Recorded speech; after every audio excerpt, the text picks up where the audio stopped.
I'm also thrilled to have with us today Nikole Hannah-Jones, our keynote speaker. She's an investigative reporter for the New York Times Magazine.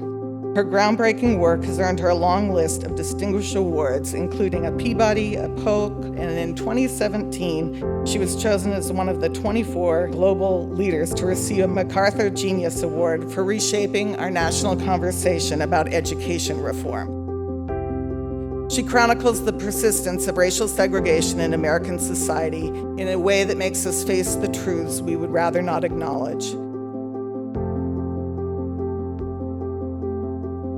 My work really is about helping to explain why the inequality that we see today is both intentional and that it was very carefully constructed.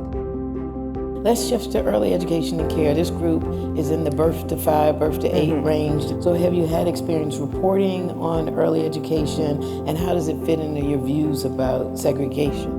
In terms of segregation, our pre-K system is actually more segregated than our K through 12 system. So one, I think that quality pre-K and 3K is absolutely critical for equality.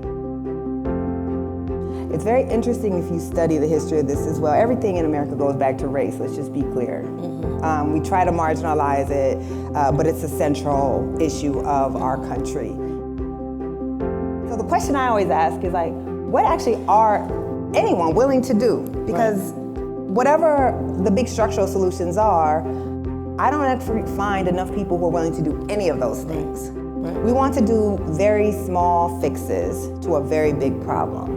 And what that ultimately means is we're willing to sustain inequality for large numbers of kids. And while we sit up here and contemplate and think about it, there are kids in classrooms right now who are being deprived.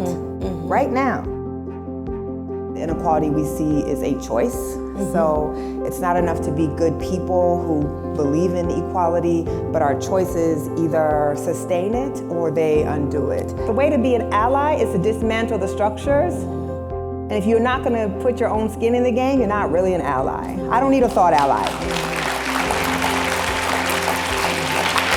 I really want to thank you so much, and I hope all of you found yourself and your ability to take your own actions to think about the early childhood space. And we start with a diverse workforce. We start with programs that are in communities. We start with leaders who look more like our kids.